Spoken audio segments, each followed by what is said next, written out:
مساء الفل عليكم، ايه الاخبار؟ انا اسلام ناجي، بورتريه فاشن فوتوغرافر، والنهارده فيديو جديد. اتطلب مني فيديو عن السكان تون، النهارده توتوريال فوتوشوب وهنتكلم عن السكان تون. بس يلا نروح الاول نشوف الانترو. الحمد لله على السلامة، ونبتدي دلوقتي الفيديو بتاعنا. بس قبل ما نروح ونبتدي نشتغل على الفوتوشوب، عايز كل حد موجود على القناة يعمل لايك ويسيب لي كومنت هو موجود فين وبيتابعنا منين. وكمان لو عندك اي تعليق او فيديو عايزني اشتغل عليه الفترة الجاية، ما تترددش ان انت تسيب لي الكلام دوت في الكومنت على المنتدى، او تسيبهولي كمان في الجروب اللي انا بتابع فيه شغل الناس كلها على الفيسبوك، وهسيبهولكوا اللينك بتاعه في الديسكريبشن. ما تنساش تعمل سبسكرايب وتفعل الجرس عشان تشوف كل الفيديوهات اللي جاية. يلا بينا نبتدي. دلوقتي اول حاجة انا عايز اعملها ان انا اختار السكان ذات نفسها، فهروح على select color range واروح اقلل هنا عشان اقدر اشوف كل الاماكن مظبوطة. اخد الاي دروب، اختار مكان واحد بس.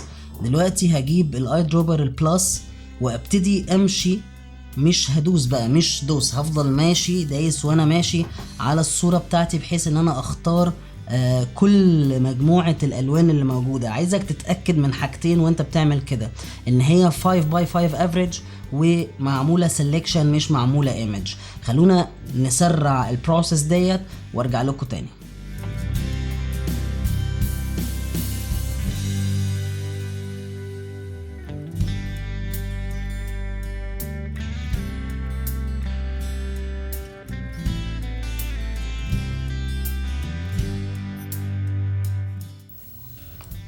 اوكي، دلوقتي يعتبر انا عملت سيلكت لكل الاجزاء بتاعت السكين بتاعتي، بس مش هسيبها هارش كده. هاجي على الفاسينس واعلي، انا شايف ان مثلا هنا تمام كويس.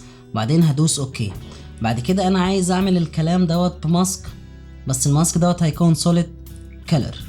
هاجي عند سوليد كلر، انا في ارقام دايما بشتغل عليها وهي 255 46 1. دي اول طريقة نشتغل بيها، ودلوقتي كمان هوريكم طريقة تانية او ارقام تانية تقدر ازاي تجيبها او تقدر تكون بداية ليك ان انت تغير. هدوس اوكي وهاجي اعمل الماسك بتاعي linear light. اللينير لايت بيخليني اقدر اتحكم في الاوباسيتي والفيل بطريقة ممتازة جدا. السكان تونز ما برجحش ان هي تعدي من 1 لحد 5 ماكسيمم عشان ما تغيرش كتير في الصورة بتاعتي. فخلينا نقول مثلا ان احنا هنا هنعملها 4. دلوقتي زي ما انتوا شايفين، خلونا نشوف before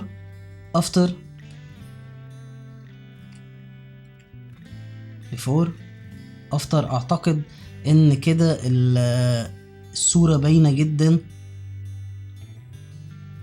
واداني سكان تون مختلف قوي، واقدر يكون بداية بالنسبة لي اذا كنت اقلل اوباسيتي او هعلي اوباسيتي واقدر اشتغل بيه. طيب ايه الطريقة التانية اللي ممكن انا اشتغل بيها؟ دلوقتي في كلر باليت انا هحطها لكم في الديسكريبشن، هرفعها لكم على لينك وهيكون موجود في الديسكريبشن، تقدروا تنزلوها. دي كلر باليت لاكتر من سكان تون، بجيبها وبقرب اكتر حاجة للسكين بتاعتي. اوكي، لو انا حاسس مثلا ان السكين بتاعتي ديت اقرب لون ليها هو اللي في النص، هدوس هنا دبل كليك وهاجي على الاي دروبر وادوس دوسة زي كده. اوريدي اداني سكين تون كويسة. ممكن اروح على ساتوريشن واقلل لمسة ساتوريشن او ازود لمسة ساتوريشن زي ما انا عايز. خليني اعللكم الفيل شوية عشان تبقوا شايفين التأثير بتاعها. الباليت ديت بتكون بداية كويسة قوي. انا مش دايما بشتغل بيها لان ساعات بتغير في التعريض بتاع الصورة او الوان الصورة، فبفضل ان انا اشتغل باول طريقة وريتها لكم. لو الفيديو عجبكم وكان مفيد ليكم، ما تنسوش تسيبولي كومنت بالكلام دوت. ولو حابين ان انا اعمل فيديوهات اكتر من النوعية ديت او نوعية الفوتوشوب او اللايت روم، ارجوكم قولولي كده. وما تنسوش تعملوا سبسكرايب وتفعلوا الجرس، واشوفكم في فيديو جديد. شكرا ليكم جدا.